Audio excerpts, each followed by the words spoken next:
Welcome to విధాత. మాట్లాడుతున్నది కోటిరెడ్డి. దేశంలో ఎన్నికల ప్రచారం ముగిసింది. జూన్ 1వ తారీఖు నాడు చివరి విడత పోలింగ్ జరుగుతూ ఉంది.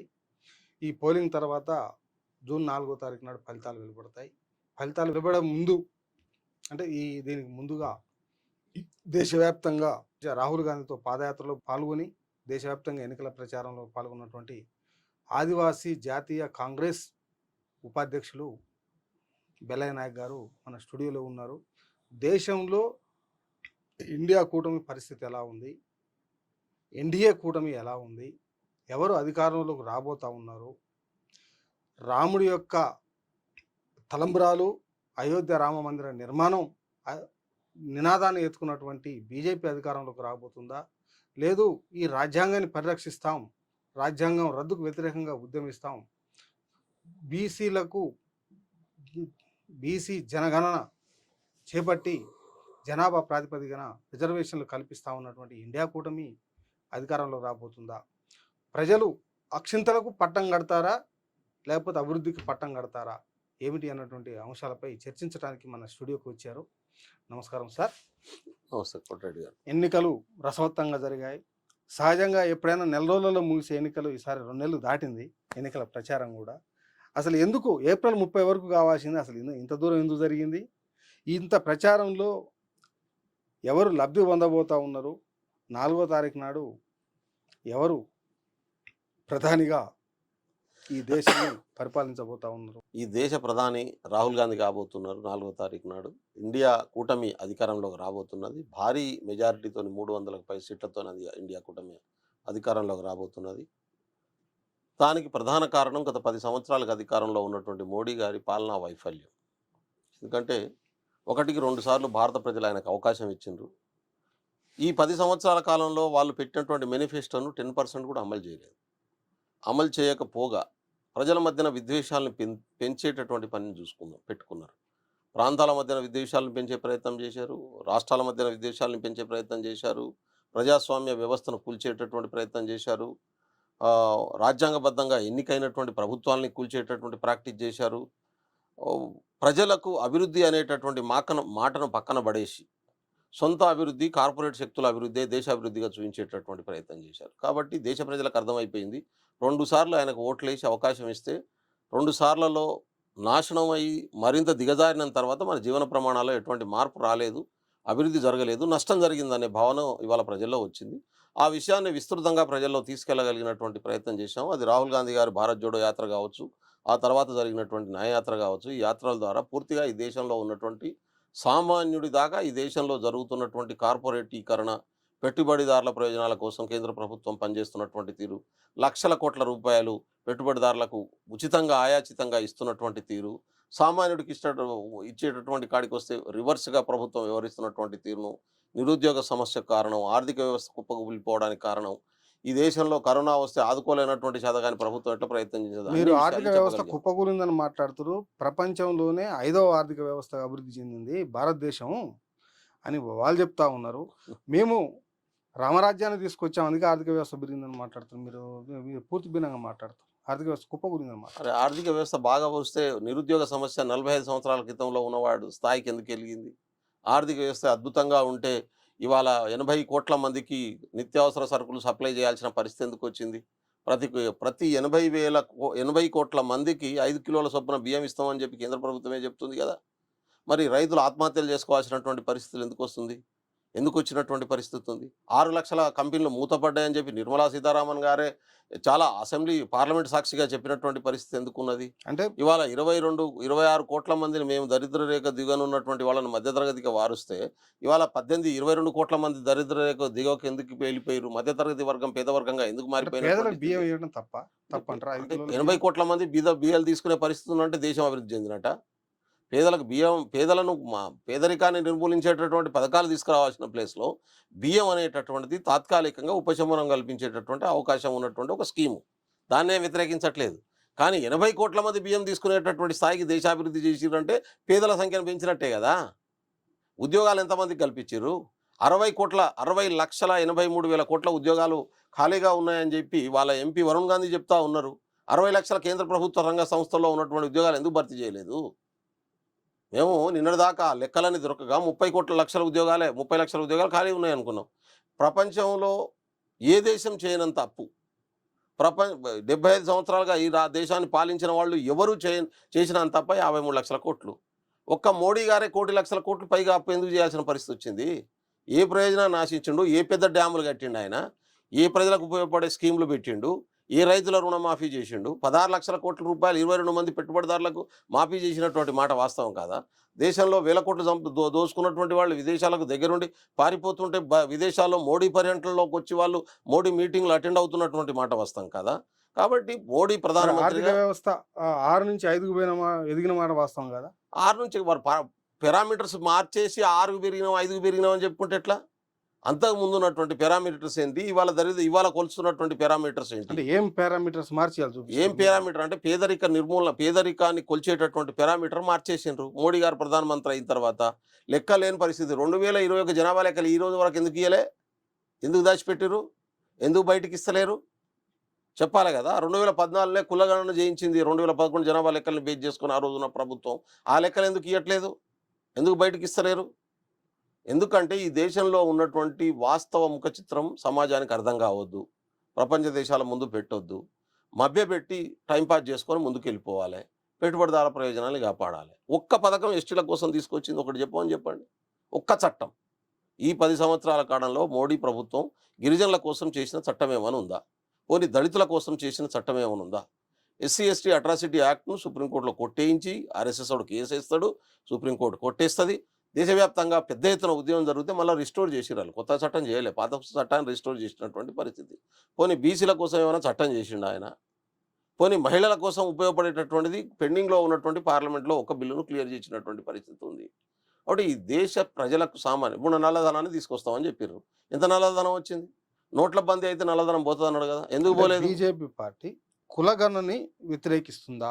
బీజేపీ మీరు చేసినటువంటి కులగణని సెన్సస్ని బయట పెట్టట్లేదు అంటారు. దీంట్లో అంటే బీజేపీ బీసీలు ఎస్సీలు ఎస్టీలకు వ్యతిరేకమని మీరు భావిస్తున్నారా? 100%. దాంట్లో డౌట్ ఎందుకు? బీజేపీ చాలా స్పష్టంగా చెప్తుంది కదా. ఇప్పుడు మండల్ కమిషన్ మూవ్మెంట్ వచ్చింది, రిజర్వేషన్ ఉద్యమం. మండల్ కమిషన్ రిజర్వేషన్లను బీసీలకు రిజర్వేషన్లు ఇవ్వడాన్ని వ్యతిరేకించిన వాళ్ళు ఎవరు? ఆ మూలాలు ఉన్నటువంటి అరుణ్ శౌరి కదా ప్రధాన నాయకత్వం వహించింది. ఆయన బీజేపీ కేంద్ర మంత్రిగా పనిచేయలే మొన్నటిదాకా 10 సంవత్సరాల కాలంలో. కాబట్టి ఎవరెవరైతే రిజర్వేషన్ వ్యతిరేక ఉద్యమానికి నాయకత్వం వహించిండ్రో వాళ్ళంతా బీజేపీ ఆర్ఎస్ఎస్ మూలాల నుంచే ఉన్నారు. ఇది వాస్తవమే కదా. ఇదేదో నేను చెప్తున్నటువంటి మాట కాదు కదా ఇది. ఇప్పుడు బీజేపీలో ఉన్నటువంటి ప్రతి నాయకుడు ఇవాళ రిజర్వేషన్లను తీసేస్తాం, వాళ్ళు చాతుర్వర్ణ వ్యవస్థ ఇంప్లిమెంట్ చేయాలి, మన ధర్మాన్ని ఇంప్లిమెంట్ చేయాలనేది వాళ్ళకు ఉన్నటువంటి ఎజెండా. ఆ రోజు భారత రాజ్యాంగాన్ని తయారు చేస్తున్నప్పుడు కూడా వ్యతిరేకించినటువంటి వాళ్ళు. తిరంగా జెండా వద్దు, కాషాయ జెండానే దేశ జెండా ఉండాలని కోరుకునేటటువంటి వాళ్ళు. కాబట్టి ఈ దేశంలో ప్రజాస్వామ్యం ఉండొద్దు, నియంతృత్వం ఉండాలని కోరుకునేటటువంటి వాళ్ళు. ఇవాళ వాళ్ళు చెప్పేటటువంటి విధానంలో బీసీలు ఎస్సీలు ఎస్టీలు మహిళలు, ఏ కుల మహిళ అయినా అగ్రకుల మహిళ కూడా బానిసే వాళ్ళ దృష్టిలో. ఇది మన ధర్మం చెప్తుంది, అదే ఇంప్లిమెంట్ కావాలని చేస్తూ ఉన్నారు. వాళ్ళు మాట్లాడేటటువంటి తీరు, వాళ్ళు కార్యాచరణ చాలా స్పష్టంగా ఉన్నటువంటి స్థితి ఉంది. అందుకనే ఈ దేశానికి 10 సంవత్సరాలు పాలించిన తర్వాత బీజేపీ చెప్పుకోదగ్గ ఒక్క పని లేక 10 సంవత్సరాల తర్వాత మూడోసారి జరుగుతున్నటువంటి ఎన్నికల్లో వాళ్ళ ప్రచారాస్త్రాలు ఏమున్నాయి? కాంగ్రెస్ను తిట్టడం, హిందూ ముస్లిం అనడం. ఎందుకు లేదు? ఏం చెప్తారు ఒక్క చెప్పండి. వాళ్ళు చేసిన అభివృద్ధి ఏమైనా చెప్తారు? అయోధ్యలో రామాలయ నిర్మాణం జరిగింది దేశవ్యాప్తంగా. సీత లేని రాముడు, లక్ష్మణుడు లేని రాముడు, హనుమంతుడు లేని రాముడు ఉంటాడా ఎక్కడైనా? మీరు ఎన్నైనా చూసారా? దీంతో ఎంతమందికి ఉద్యోగాలు వచ్చినాయి, ఎన్ని కుటుంబాలు బాగుపడ్డాయి, ఎంతమంది దరిద్ర కాశ్మీర్ని కేంద్రపాలిత ప్రాంతంగా ప్రకటించారు. ఏం చేయలేదు అని మీరు ఎట్లా అంటే కాశ్మీర్ను కేంద్ర ప్రాంతీయ పాలితంగా ప్రకటించడం అనేది అభివృద్ధి కోసమే ప్రకటించారు. అభివృద్ధి వాళ్ళు చెప్తున్నారు. ఎవరికైనా ఉద్యోగాలు వచ్చినా పోనీ ఆడ ప్రజాస్వామ్య వ్యవస్థను కుప్పగూల్చేసి నియంతృత్వాన్ని తీసుకొచ్చారు. 2 విషయాలు నేను చెప్పదలుచుకున్నా. ఒకటి, రాముని గురించి మాట్లాడుకుందాం. మీరు రాముని పూజిస్తారు, నేను రాముని పూజిస్తాను. రామచంద్రమూర్తి అంటాం మనం, రాముడు అనం. సీతా తల్లి, సీతామాత, లక్ష్మణుడు, ఆంజనేయుడు వాళ్ళు ఆశీర్వదించే విగ్రహాన్ని పూజిస్తాం మనం. ఈ దేశంలో ఉన్నటువంటి కోట్లాది మంది రాముని పూజించేటటువంటి వాళ్ళు అందరూ పూజించే విగ్రహం ఏది ఉంటుంది అంటే సీతారాముడు, లక్ష్మణుడు, ఆంజనేయుడు ఉన్నటువంటి విగ్రహాన్ని పూజిస్తారు కోట్లాది మంది. బీజేపీ రాముడు ఎట్లుంటాడు అంటే బాణం పట్టుకొని ఎదుటోని సంపనికి బయలుదేరిన రాముడు లెక్కుంటాడు. ఈ బాణం పట్టుకొని ఎక్కువ పెట్టినటువంటి రాముడు ఎక్కడికి వెళ్ళి వచ్చిండు? అంటే మనుషుల మెదళ్లలో ఒక నెగిటివిటీని స్ప్రెడ్ చేసేటటువంటి దేవుడు అనేటటువంటి వాడు ఆశీర్వదిస్తాడు. దేవుడు అనేటటువంటి వాడు సమాజం బాగా కోరుకుంటాడు, మనుషులు మానవజాతి బాగును కోరుకుంటాడు. కానీ బీజేపీ రాముడు వాళ్ళకు ఓట్లు తెచ్చేటటువంటి రాముడు, మతాల మధ్యన విధ్వంసం క్రియేట్ చేసేటటువంటి విగ్రహాలను. ఆంజనేయ స్వామి బొమ్మను, నేను ఆంజనేయుని భక్తుని చిన్నప్పుడు, ఆంజనేయ స్వామి బొమ్మను మనం ఎట్లాంటి ఆంజనేయ స్వామిని కొలుస్తాం. కానీ బీజేపీ పెట్టినటువంటి ఆంజనేయ స్వామి ఎట్లుంటాడు, ఈ మధ్యన కార్ల మీద స్టిక్కర్లు, వాళ్ళు వేసిన జెండాలను చూడండి మీరు, ఏ జెండానన్నా చూడండి ఆంజనేయుడిది, ఒక బ్లాక్తోని, కాషాయం మీద బ్లాక్తోని ఒక ఉగ్ర రూపంలో ఉన్నటువంటి ఆంజనేయుని చూపిస్తారు. దాన్ని చూసిన తర్వాత ఏ ఫీలింగ్స్ వస్తాయి అంటే, మనిషి మెదడు ఎట్లుంటుందంటే, సహజంగా మనం ఆంజనేయ విగ్రహాన్ని ఏది చూసినప్పటికీ కూడా రాముడికి దండం పెట్టి ఒక భక్తితోటి ఉన్నటువంటి భక్తితోటి మన సమస్యలు చెప్పుకొని మన సమస్యలను పరిష్కరిస్తాడు అనేటటువంటి ఒక విశ్వాసం పొందే ఇంకొకటి విగ్రహం. ఏంటంటే ఆంజనేయుడు తన Yes. ఎద చీల్చుకుంటే లోపల రాముడు రాముని- సీత లక్ష్మణ్ ముగ్గురు వస్తారు, ముగ్గురు ఒక్కడు రాడు. మరి బీజేపీ వాళ్ళు పెట్టే ఎక్కడన్నా ఇటువంటి ఆంజనేయుడు, ఇటువంటి రామచంద్రమూర్తి విగ్రహం పెట్టినటువంటి సందర్భాలు ఎక్కడైనా ఉన్నాయా? వాళ్ళు పెట్టిన జెండాలు కానీ, వాళ్ళు పెట్టిన కటౌట్లు కానీ, వాళ్ళు పెట్టినటువంటి విగ్రహాలు కానీ ఎక్కడన్నా ఛాతీ చీల్చి సీతారాముని లక్ష్మణుని చూపిస్తున్న బొమ్మ ఏంటన్నా చూసిరా మీరు? పోనీ ఆశీర్వదిస్తున్న రామచంద్రమూర్తి బొమ్మ ఏంటన్నా చూసిరా మీరు? బాణం పట్టుకొని ఎక్కువ పెడుతున్న రాముని బొమ్మను పెడతాడు. అంటే దీని ద్వారా ఏం ఏం మెసేజ్ ఇవ్వదలుచుకున్నారు వాళ్ళు? ఈ సమాజంలో ఒక విధ్వంసం, హిందూ ధర్మాన్ని, మన ప్రజల ధర్మాన్ని, ఒక సౌభ్రాతత్వ వాతావరణాన్ని, సమాజంలో ఒక శాంతిపూర్వక వాతావరణాన్ని చెడగొట్టి ఓట్లు సంపాదించేటటువంటి రాముణ్ణి, బీజేపీ పార్టీని అధికారంలో తీసుకొచ్చేటటువంటి ఆంజనేయ స్వామిని తయారు చేస్తున్నటువంటి పరిస్థితి ఉంది. ఇది మన అంటే ధర్మాన్ని రాముడిని విధ్వంసం చేయడం. ఆంజనేయుని బీజేపీ ఖాతాలు వేసుకోరా మీ ఉద్దేశం? అది కాదు, మన సంస్కృతిని విధ్వంసం చేయడం ఇది. మన సంస్కృతిలో ఉన్న విలువల్ని విధ్వంసం చేయడం, మన సంస్కృతిలో ఉన్న పాజిటివిటీని విధ్వంసం చేయడం, ఇది ఈ సమాజానికి నష్టం చేసేటటువంటి పద్ధతి. మేమేమంటున్నామంటే, రాముణ్ణి పూజించేటోళ్ళు రాముని పూజిస్తాడు, కృష్ణుడిని పూజించేటోళ్ళు కృష్ణుని పూజిస్తాడు, ఎల్లమ్మని పూజిస్తోళ్ళు ఎన్నమ్మని పూజిస్తాడు, నేను శివలాల్ మహారాజుని పూజిస్తా, మెరామయ్య అడిని పూజిస్తా. ఈ దేశంలో 3 కోట్ల మంది దేవతలను పూజించేటటువంటి సమాజం ఉంది. ఎవరి దేవుని వాళ్ళు పూజించుకునేటటువంటి స్వేచ్ఛా స్వతంత్రం భారత రాజ్యాంగం ఇచ్చింది. ఇట్లా పూజించుకునే వాతావరణం ఉండాలి. వీళ్ళందరూ కూడా పూజించుకున్న ఒక దేవుని పట్ల ఒకరు గౌరవప్రదమైనటువంటి భక్తితో ఉండే వాతావరణం ఉండాలి. అటువంటి వాతావరణం ఉన్నదాన్ని ఒక దేవునికి ఒక్క దేవుని కొట్లాట పెట్టించేటటువంటి వాతావరణాన్ని సృష్టించే నీచమైనటువంటి విధానానికి బీజేపీ, ఆర్ఎస్ఎస్ ప్రయత్నం చేస్తుంది. ఇది సమాజానికి మంచిది కాదు, ఇది మంచిది కాదు. ఇది ఈ దేశంలో ఉన్న ప్రజలంతా ఆలోచిస్తున్నారు. ఇప్పుడు వాళ్ళ ఎత్తుగాళ్ళన్నీ కూడా దూరం పెట్టినటువంటి పరిస్థితి ఉంది. నేను అనుకుంటున్నా బీజేపీలో ఉన్నటువంటి మిత్రులే, ఈ దేశ హితాన్ని కోరుకునే మిత్రులు, ఆర్ఎస్ఎస్లో ఉన్నటువంటి పెద్దలే చాలామంది ఇవాళ వాళ్ళ విధానాల్లో తప్పులు వెతికి ఇది తప్పు అనేటటువంటి పద్ధతిలో ఫీల్ అవుతున్నటువంటి పరిస్థితి ఉంది. ఎవరెవరు చాలా మంది ఉన్నారు, చాలా మంది ఉన్నారు. నేను భారత్ జోడో యాత్రలో ఆర్ఎస్ఎస్ లో వాళ్ళు వీళ్ళు చేస్తున్నటువంటి బీజేపీ చేస్తున్నటువంటి విధానాలు ఏమి తప్పులు అని చెప్పి ప్రశ్నించారు. అంటే ఇప్పుడు నేను భారత్ జోడో యాత్ర నడుస్తున్నప్పుడు ఇండోర్లో ఒక టీం వచ్చి కలిసింది మాకు. ఆర్ఎస్ఎస్ టీం వచ్చి మాట్లాడింది, మాతో పాటు నడిచింది, చాలా దిక్కులలో చెప్పింది. ఎస్, మేము ఇట్లా అనుకున్నాం, కానీ ఈ విధ్వంసాన్ని రెచ్చగొట్టేటటువంటి విధానం కరెక్ట్ కాదు అనేటటువంటి భావనలోకి వచ్చారు చాలామంది ఈ దేశంలో ఉన్నటువంటి. ఎందుకంటే దేశం పట్ల భక్తి ఉన్నది, ఈ దేశాన్ని కాపాడాలని కోరుకున్నది. కానీ ఓట్ల కోసం ప్రజల మధ్యన విధ్వంసాలను రెచ్చగొట్టేటటువంటి విధానాన్ని వ్యతిరేకిస్తున్న వాళ్ళు చాలామంది ఉన్నారు. ఆర్ఎస్ఎస్లో కూడా ఉన్నారు, బీజేపీలో కూడా ఉన్నారు, మాట్లాడుతూ ఉంటారు అప్పుడప్పుడు. అవి చెప్పడం భావ్యం కాదు, పద్ధతి కూడా కాదు వాళ్ళ పేర్లు చెప్పడం. కానీ చాలామంది నాయకులు ఉన్నారు, ఓపెన్గా మాట్లాడే నాయకులు ఉన్నారు కదా. ఇప్పటికే మాట్లాడుతున్నటువంటి శత్రుఘ్న సిన్హా వాళ్ళు మాట్లాడినట్టు, నీకు కాశ్మీర్ గవర్నర్గా ఫోన్ చేసినటువంటి మాలిక్ గారు ఏం చెప్తూ ఉన్నారు? సత్యపాల్ మాలిక్ గారు చెప్పినటువంటి అంశాలేంటి? మోడీ గారు విమానం ఇక్కడ నుంచి హెలికాప్టర్లు అరేంజ్ చేయమంటే చేయకుండా కిందికెళ్ళి పంపించారు అనేటటువంటి మాటను, ఈ బ్లాస్టింగ్ జరగడం వెనుక కేంద్ర వైఫల్యం ఉందనేటటువంటి మాటను చాలా స్పష్టంగా చెప్తున్నాడు కదా. రైతులు చనిపోవడానికి కేంద్ర ప్రభుత్వం తీసుకున్న విధానాలను ఆయన ఓపెన్గా వ్యతిరేకిస్తున్నాడు కదా. అడ్మినిస్ట్రేషన్ పరంగా తీసుకోవాల్సినటువంటి నిర్ణయాలు తీసుకోకుండా చేసినటువంటి తప్పులు, ఈ తప్పులు బయటికి చెప్పొద్దని నాతోనే చెప్పిండు అనేటటువంటి మాటను ఆయన ఆర్ఎస్ఎస్ చిన్నప్పటి నుంచి కట్టుబడినటువంటి వ్యక్తి. ఆయన 2 డబుల్ బెడ్రూమ్ చిన్న అపార్ట్మెంట్లో ఉంటాడు ఢిల్లీలో, ఇప్పటికి కూడా నిజాయితీ పరుడు, కమిట్మెంట్ ఉన్నాడు. ఇవాళ ఆయన ఆర్ఎస్ఎస్ నుంచి పుట్టి ఆర్ఎస్ఎస్ నుంచి పెరిగి ఆర్ఎస్ఎస్ నుంచి ఉన్నటువంటి వ్యక్తే కదా. ఇటువంటి చాలామంది ఆర్ఎస్ఎస్లో ఉన్నటువంటి వాళ్ళు కూడా వాళ్ళు చెప్పేటటువంటి తప్పులను చెప్తా ఉన్నాడు, మాట్లాడుతూ ఉన్నారు. ఈ ఎన్నికల్లో ఆర్ఎస్ఎస్ వాళ్ళు బీజేపీకి ఓటు వేయట్లేదని మీరు బలంగా నమ్ముతున్నారు? నేను అట్లా అనుకోవట్లేదు. ఇది దేశంలో మోడీ విధానాల వల్ల దేశానికి నష్టం జరిగిందని భావించే ప్రతి ఒక్కరు ఈసారి ఇండియా కూటమికి ఓటేస్తున్నారు. ఆర్థిక వ్యవస్థ బాగుపడాలి, ఈ దేశం స్ట్రెంథెన్ కావాలి, ఈ దేశంలో ఉద్యోగాల కల్పన జరగాలి, ఈ దేశంలో ప్రజల మధ్యన వైషమ్యాలు తొలగాలి, ఈ దేశంలో స్త్రీలు బలోపేతం కావాలి, గిరిజనులు బలోపేతం కావాలి, దళితులు బలోపేతం కావాలి, అణచివేతకు గురి అవుతున్న ప్రతి వర్గం మిగతా వర్గాలతో సమానంగా అభివృద్ధి చెందాలనేటటువంటి వాళ్ళు ఏ రాజకీయ సిద్ధాంతంలో ఉన్న వాళ్ళందరూ కూడా ఈ దేశం బలోపేతం కావాలనుకునేటటువంటి ఆర్ఎస్ఎస్లో ఉన్న వాళ్ళు సపోర్ట్ చేస్తున్నారు, బీజేపీలో ఉన్న వాళ్ళు సపోర్ట్ చేస్తున్నారు. చాలామంది ఇవాళ ఇండియా కూటమి గెలవాలనుకుంటున్నారు. కాబట్టి ఇండియా కూటమి భారీ మెజార్టీతో గెలవబోతున్నది. కాశ్మీర్కు సంబంధించి కేంద్రపాలిత ప్రాంతం చేసిన తర్వాత అక్కడ పర్యాటక రంగం ఊపందుకుందనేది ఒక చర్చ కూడా జరుగుతుంది. అసలు అభివృద్ధి జరగలేదని మీరు అంటున్నారు.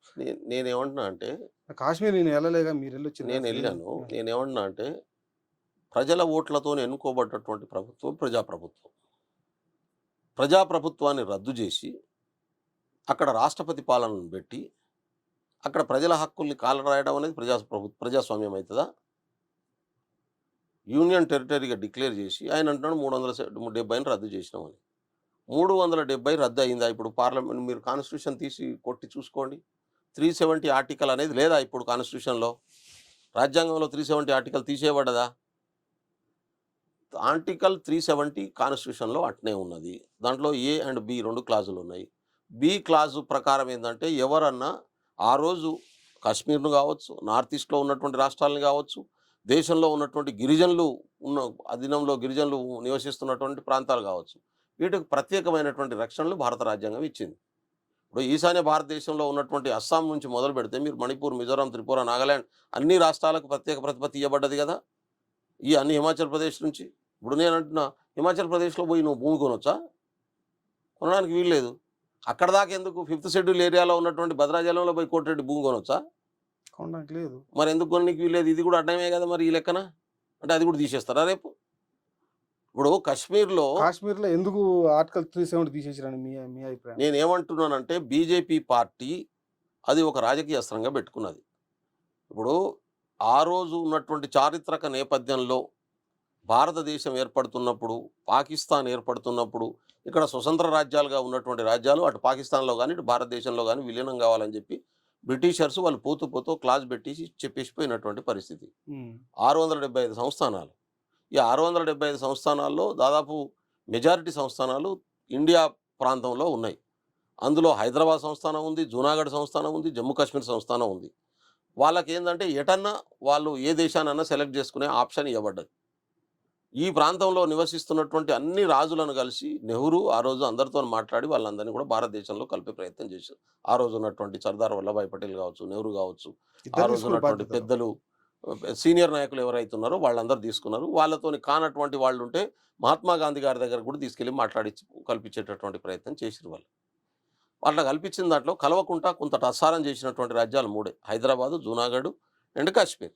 హైదరాబాద్ 45లో కలవాల్సిన పరిస్థితి వచ్చింది. మనకు తెలుసు అది ఎట్లా వచ్చింది అనేది, ఆ చరిత్ర జోలికి పోదలుచుకోలేదు. కాశ్మీరు ఇండిపెండెంట్గా ఉంటే ఇప్పుడు ఆక్యుపైడ్ కాశ్మీర్ అంటున్నాం మనం.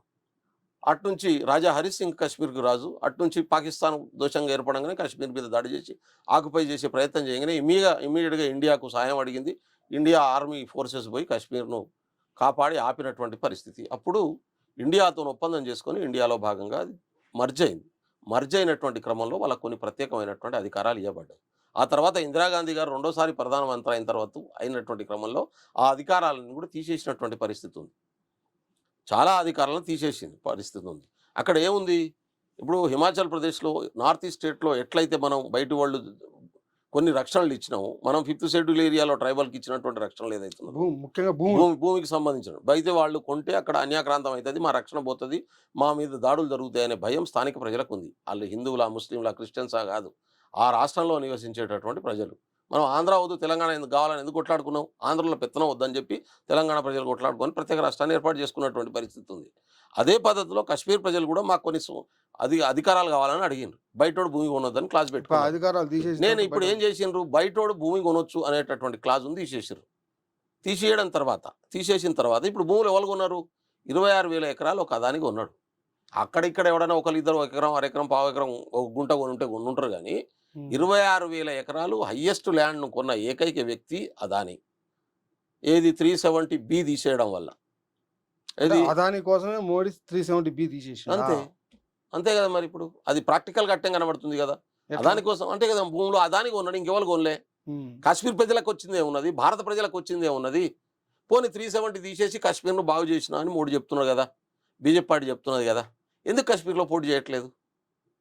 పార్లమెంట్ ఎన్నికల్లో 6 సీట్లు ఉన్నాయి జమ్మూ కాశ్మీర్ మొత్తంలో. జమ్మూ కాశ్మీర్లో కానీ లడాక్ కలిపి 6 సీట్లలో లాస్ట్ టైం వాళ్ళు సిట్టింగ్ సీటు లడాక్. ఇవాళ కాశ్మీర్లో ఎందుకు పోటీ చేయట్లేదు? పోటీ నుంచి ఎందుకు వైదొలిగింది? నామినేషన్ ఎందుకు వేయలేదు? నార్త్ ఈస్ట్లో మణిపూర్లో ఎందుకు నామినేషన్స్ వేయలేదు? ఎందుకు దూరం జరిగింది ఎన్నికలకు? అంటే వాళ్ళు తప్పు చేస్తారు, దేశంలో విధ్వంసం రెచ్చగొడతారు, ప్రజలు తరిమి కొడతారు అనే భయం పట్టుకున్నప్పుడు కనీసం నామినేషన్ కూడా పారిపోతారు. కాబట్టి ఇటువంటి బీజేపీకి ఓట్లేసే పరిస్థితి వాళ్ళు లేదు.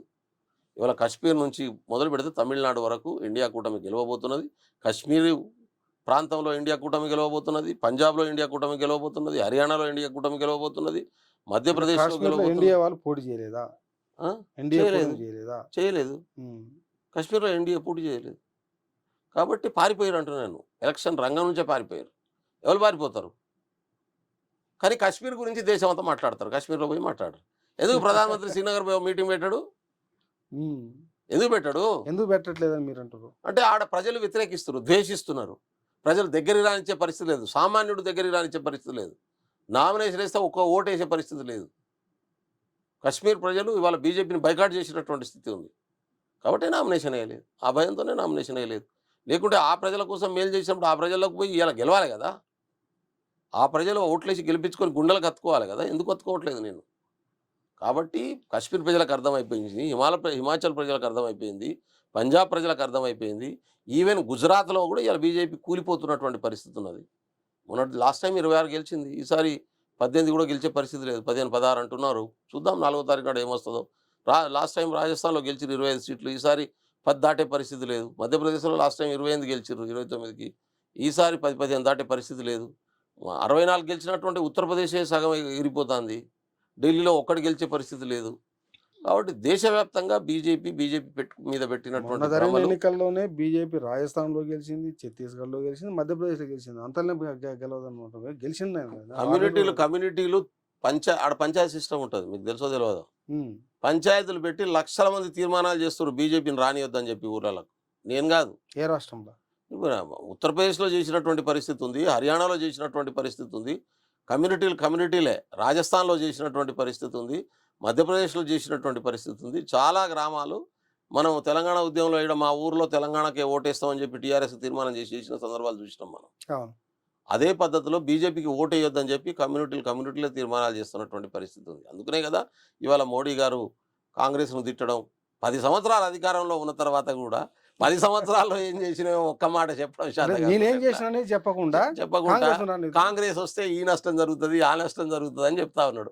అంటే కేంద్రంలో కాంగ్రెస్ వస్తుంది అనేటటువంటి విషయం మోడీ గారే స్వయాన చెప్తా ఉన్నారు.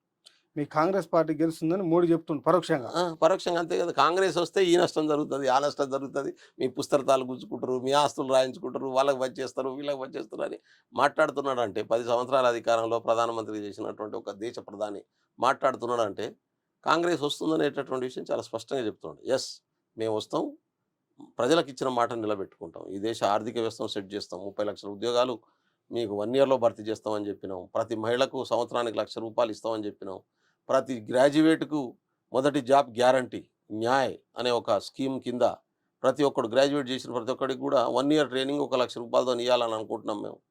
దీని ద్వారా దేశంలో ఏం ట్రైనింగ్ ఇస్తారు గ్రాడ్యుయేట్ అందరికీ? వాళ్ళు ఏ రంగంలో వాళ్ళ ఎక్స్పర్టైజ్ కావాలనుకుంటే ఆ ట్రైనింగ్ ఇస్తారు. వాళ్ళు చేసినటువంటి వాళ్ళ వృత్తి నైపుణ్యతను, వాళ్ళకి ఇంట్రెస్ట్ను బట్టి ఉంటుంది. అది దానికి సంబంధించినటువంటి పాలసీలు తయారు. 50 సంవత్సరాల్లో చేసిన అప్పు కంటే డబల్ అప్పు చేసింది. అవును, ఇవాళ మార్క్ దాటిపోయింది మొత్తం. గతంలో ఉన్నటువంటి 53 లక్షల కోట్లు మీరు 50-60 సంవత్సరాలు చేశారు. వీళ్ళు 10 ఏళ్ళు అన్ని పార్టీలు కలిసి, దేశాన్ని పాలించిన అన్ని పార్టీలు కలిసి 53 లక్షల కోట్ల అప్పు 1,113 లక్షల, దాదాపు 60 లక్షల కోట్ల రూపాయలు మోడీ. అలాంటి పరిస్థితుల్లో మీరు ఇంటికి ఏడాదికి ₹1,00,000 మీరు ఇవ్వాలి, ఇస్తానని మీరు కొత్త హామీ, డబ్బులు పంచే హామీని చెప్తా ఉన్నారు. అసలు మీరు ఆ అప్పులు ఎట్లా తీరుస్తారు? ఈ డబ్బులు ఎట్లా ఇస్తారు? అసలు భారతదేశంలో ఉన్న దేశానికి ప్రజలు చేసినటువంటి అప్పు తీర్చే పరిస్థితి అసలు ఈ రాజకీయ పార్టీలు ఎజెండాలో తీసుకొస్తున్నాయా? డబ్బులు పంచుతా ఉంటారు, అప్పులు తెచ్చి డబ్బులు పంచడం గొప్ప. కోటిరెడ్డి గారు, భారతదేశానికి ఎంత రెవెన్యూ ఉంది? మనం పెట్టిన బడ్జెట్ ఎంత? ఎంత బడ్జెట్ ఎంత? అప్పు తెచ్చి ఎంత బడ్జెట్ పెడితే ఉంది? అప్పు తెచ్చుడు కాదు, భారతదేశం రిసీట్స్ ఉంటాయి కదా, ఎకనామికల్ భాషలోనే మాట్లాడుకుందాం. ఇప్పుడు ఆర్థికవేత్తల భాషలోనే మాట్లాడుకుందాం. భారతదేశానికి రిసీట్స్ ఎంత? రిసీట్స్ అంటే ఏంటంటే పోయిన వచ్చే సంవత్సరం ఆదాయం, ఖర్చు రెవెన్యూ. పెట్టినటువంటి ఖర్చు ఎంత, వచ్చే ఆదాయం ఖర్చు. ఖర్చు పెట్టిందంటే ఖర్చు పెట్టిందే, ఆదాయం ఎంత వస్తున్నది? 30 లక్షల కోట్లు ఉన్నది. ఎంత? 30 లక్షల కోట్లు ఏడాదికి. ఏడాదికి 30 లక్షల కోట్లు రెవెన్యూ ఉంది ఈ దేశంలో కేంద్ర ప్రభుత్వానికి. 30 లక్షల కోట్ల రూపాయలని పెరుగుతూ పోతుంది. ఇది ప్రతి సంవత్సరం ఈ 5 సంవత్సరాల కాలంలో ఒక్కొక్క సంవత్సరం ఇది 40 లక్షల కోట్ల కూడా దాటుతుంది. ఈసారి దాటేటటువంటి అవకాశం ఉంటుంది. కాబట్టి ఇంత రెవెన్యూ ఎడిపోతున్నది. ఇప్పుడు మీకు ఒక ఎగ్జాంపుల్ చెప్తున్నాను. కాంగ్రెస్ పార్టీ 2014లో దిగిపోతున్నప్పుడు పెట్రోల్ మీద ₹9.20 ట్యాక్స్ ఉండే, డీజిల్ మీద ₹3.80 ఉండే. అప్పుడు పెట్రోల్ ₹60, డీజిల్ ₹50 వచ్చింది. అంతర్జాతీయ మార్కెట్లో క్రూడ్ ఆయిల్ ధర ఎంత ఉన్నది? అప్పుడు $100 ఉన్నది. $135 దాకా పోయింది అది. అయినా కొన్నాం. ఎప్పుడు కూడా రేటు పెరగలే. ఎందుకంటే కేంద్ర ప్రభుత్వం ట్యాక్సులు తక్కువ ఉన్నాయి. కేంద్ర ప్రభుత్వం ట్యాక్స్ తక్కువ ఉన్నప్పుడు వ్యాట్ కూడా తక్కువ ఉంటుంది. దాని రేషియో ప్రకారం ఉంటుంది. ఇప్పుడు ₹9 అన్నప్పుడు ₹9.20 ట్యాక్స్ ఉన్నది అనుకోండి, ₹6 వ్యాట్ ఉంటుంది. అంతకు మించి ఉండదు అన్నట్టు. ఇప్పుడు ట్యాక్స్ తగ్గిస్తే వ్యాట్ తగ్గుతుంది. ఇది ఇందుకు వ్యాట్ ఏమో స్టేట్ గవర్నమెంట్కి పోయేది, ట్యాక్స్ ఏమో సెంట్రల్ గవర్నమెంట్కి పోయేది. ఇప్పుడు ఎంత ఉన్నది? ఇప్పుడు దాదాపు ₹26 ట్యాక్స్ ఉన్నది. వ్యాట్ ఎంత ఉన్నది? ఆల్మోస్ట్ ఆల్ అదే రేషియోలో ఉన్నది. ఇది పోయి సెస్సులు ఉన్నాయి. ₹4.80 రైతుకు ఇచ్చే సెస్ పేరు మీద వసూలు చేస్తారు. తెలుసా మీకు ఇది? తెలుసు. ఒక సెస్, ఎడ్యుకేషన్ సెస్ 1% ఉండేది, అది 3% చేసేసారు. కిసాన్ సెస్ 5%, నీకు ₹4.80 చేసారు. మొత్తం కిసాన్ సెస్ ద్వారా ఎంత వసూలు అవుతుంది ఒక పెట్రోలియం ప్రోడక్ట్స్ మీదనే దేశంలో తెలుసా? 72,000 కోట్లు. అది నిజంగా కిసాన్లకు పోతున్నాయా? ఏ కిసాన్ పోయింది అది? అదే అంటున్నా, 72,000 కోట్లు పెట్రోలియం ప్రోడక్ట్ మీద కిసాన్ పెట్రోలియం కొనే వాళ్ళ దగ్గర వసూలు చేసి రైతులకు, కంపెనీలకు వీళ్ళు ఇచ్చారు కదా, కిసాన్ సమృద్ధి యోజన అని పెట్టామన్నారు కదా, దానికి మొత్తం కంపెనీలకు కట్టి గవర్నమెంట్ పే చేసింది ఎంత అనుకుంటారు మీరు? 69,000 కోట్లు. ఎంత? 69,000. ఆ కంపెనీలు రైతులకు ఇచ్చిన ఎంత? 22,000 కోట్లు దాటలే ఇంతవరకు. అంటే ప్రభుత్వం దగ్గర 69,000 కోట్ల రూపాయలు తిని కంపెనీలు రైతులకు ఇచ్చిన ఎంత? 22,000 కోట్లు. ఎవరికి లాభం అయింది అంటే ప్రైవేట్, నీకు రిలయన్స్ కంపెనీకి లాభం అయింది. ఏదన్నా కానీ రైతులకైతే ఇయ్యలేదు. రైతుల పేరు మీద సామాన్యుని దగ్గర వసూలు చేస్తున్నావు 72,000 కోట్లు. ఒక ఎగ్జాంపుల్ చెప్తున్నాను, ఇట్లా 100 చెప్తాను కేంద్ర ప్రభుత్వం చేస్తున్నటువంటి అరాచక దోపిడీకి సంబంధించి. కాబట్టి 72,000 కోట్లు రైతుల దగ్గర రైతుల పేరు మీద వసూలు చేస్తున్నావు సెస్ పేరు మీద. ఒక్క పెట్రోలియం ప్రోడక్ట్స్ దగ్గరనే కంపెనీలకు నీకు 69,000 కోట్ల రూపాయలు కడుతున్నావు. ఆ కంపెనీలు చనిపోయినటువంటి రైతులో లేకుంటే పంట నష్టం జరుగుతున్నాయో వాళ్ళకు 22,000 కోట్లకు సంబంధించి ఇంతవరకు ఇయ్యనటువంటి పరిస్థితి మించి. కాబట్టి లాభం ఎవరికి ఇస్తున్నాను? నష్టపోయిన రైతుకి ఏ పరిహారం వచ్చింది చెప్పండి? పంట బీమా పథకం కింద పెట్టినటువంటి కేంద్ర ప్రభుత్వం అంటుంది కదా, మేము కిసాన్ సమృద్ధి యోజన పెట్టినాము, కిసాన్లు ఆదుకునే అదే స్కీమ్ చెప్తున్నాను. అందుకనే నేనేమన్నా అంటే ఇది దోపిడీ అంటారు దీన్ని. బీజేపీ విధానాలన్నీ కూడా పేదోన్ని చంపేయి, మన దగ్గర వసూలు చేయి, పెద్దోనికి రాయితీలు. 21 మంది బడా పారిశ్రామికవేత్తలకు 16 లక్షల కోట్ల రూపాయల రుణమాఫీ చేసింది ప్రభుత్వం, మారిటోరియం విధించింది. 16 లక్షల కోట్లు ఊహించు మీరు, ఎంత డబ్బో మామూలు విషయం అది. అంటే ఈ దేశ సంపద ఎవరికి తీసుకెళ్తున్నాను? పెట్రోలియం ప్రోడక్ట్స్ మీద వసూలు చేసినటువంటి ట్యాక్స్ 28 నుంచి 30 లక్షల కోట్ల రూపాయలు ఈ 10 సంవత్సరాల కాలంలో. ఎటుపోయిందా డబ్బంతా? నేను అందుకనే అంటున్నాం, పోనీ మోడీ గారు బాక్రానంగల్ ప్రాజెక్ట్ లాంటి ఏదైనా ఒక ప్రాజెక్ట్ కట్టిండా ఈ దేశంలో రైతుల కోసం? నాగార్జున సాగర్ లాంటి ఒక ప్రాజెక్ట్ కట్టిండా ఎక్కడన్నా? ఆయన ఏమంటారు, రోడ్లు వేస్తున్నాం అంటున్నారు. టోలు లేని రోడ్ ఏది నాకు చూపించు. నువ్వు కాగితం మీద టెండర్ వేస్తావు, ప్రైవేట్ రోడ్ టెండర్ తీసుకుంటాడు, వాడు రోడ్ వేస్తాడు, దాని మీద వసూలు చేసుకుంటాడు. అంటే ఆయన తెచ్చిన లోట్ల అప్పు దేని పెట్టిన? అదే చెప్పాలి కదా, ఆ వైట్ పేపర్ రిలీజ్ చేయాలి కదా ప్రభుత్వం. దేని పెట్టిన మీ అభిప్రాయం? అది వాడుకున్నారు, ఎటు వాడుకున్నారో తెలియదు.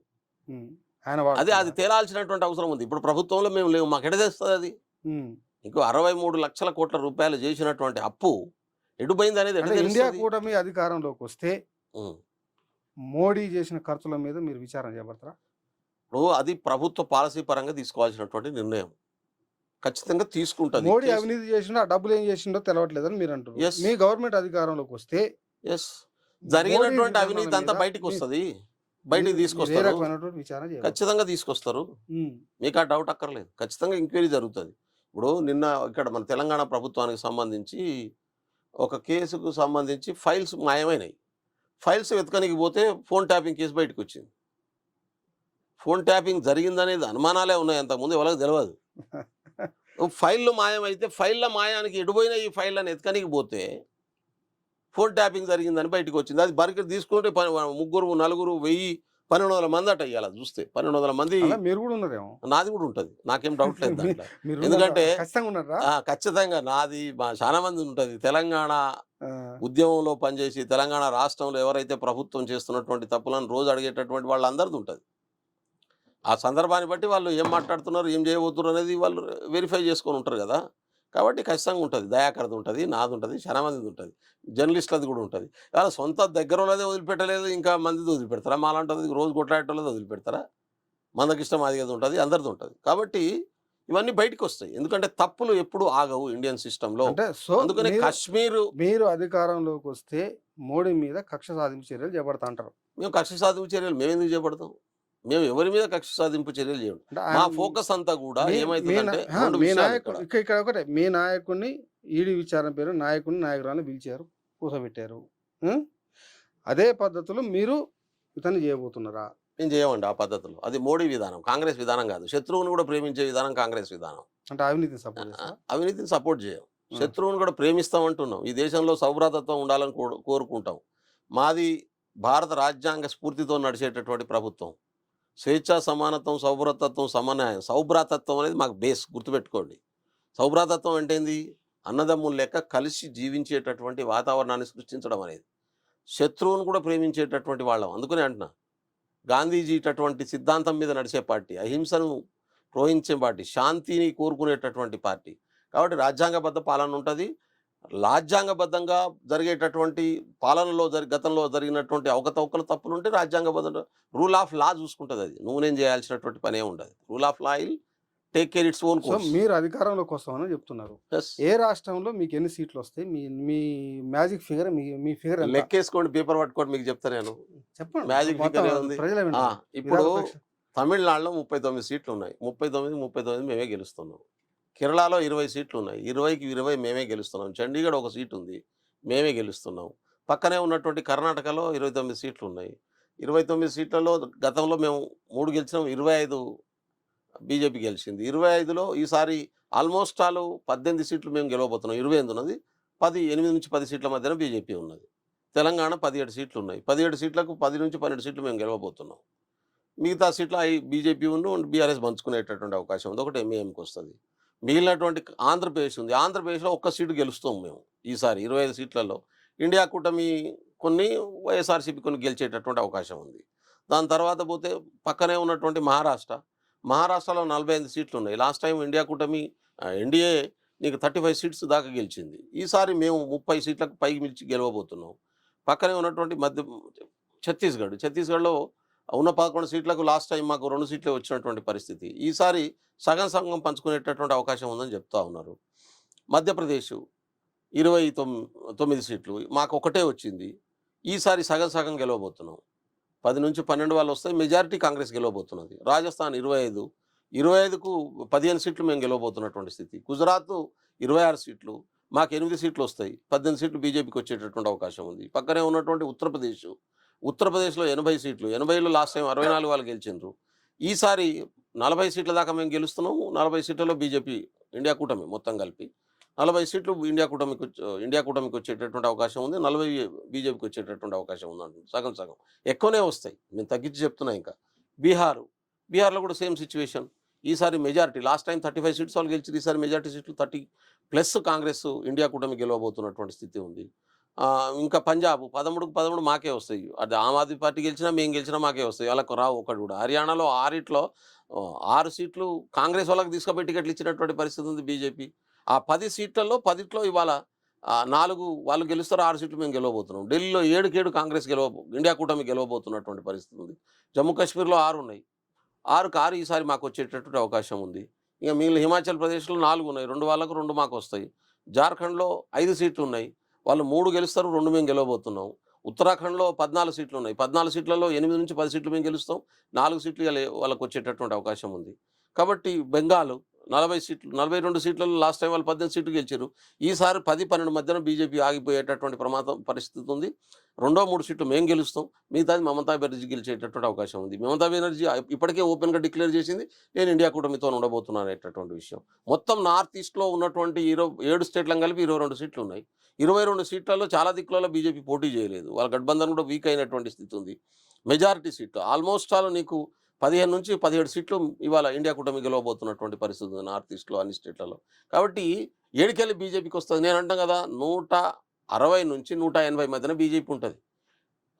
ఇండియా వాళ్ళ ఎన్డీఏ 200, 210 దాటే అవకాశం లేదు. 300 పైచిలకు సీట్లతోని ఇండియా కూటమి అధికారంలోకి రాబోతున్నది. ఇది చాలా స్పష్టంగా ఈ దేశంలో ఉన్నటువంటి ముఖ చిత్రం.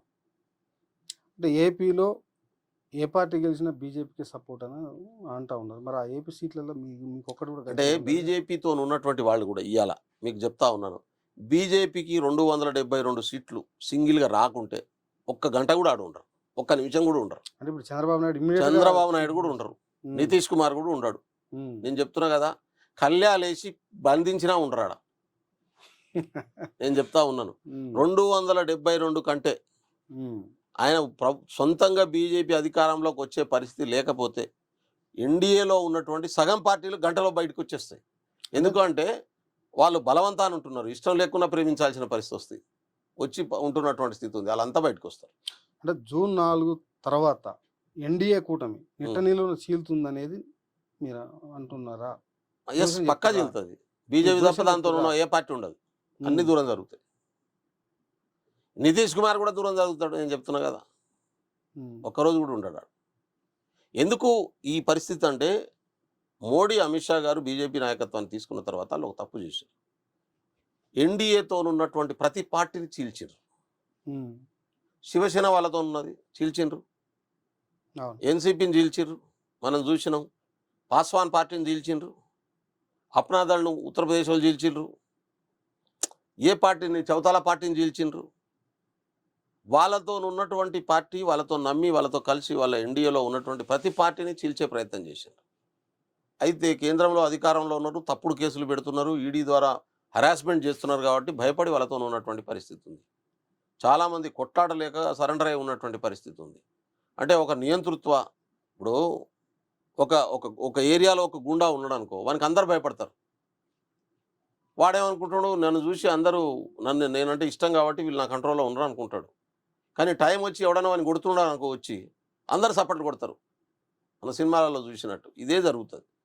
కాబట్టి వీళ్ళిద్దరూ చేసినటువంటి తప్పుడు విధానాల వల్ల బీజేపీకి సొంతంగా మెజారిటీ రాకపోతే ఎన్డీఏలో ఉన్నటువంటి భాగస్వామ్య పక్షాలు వాళ్ళతో ఉండే అవకాశమే లేదు.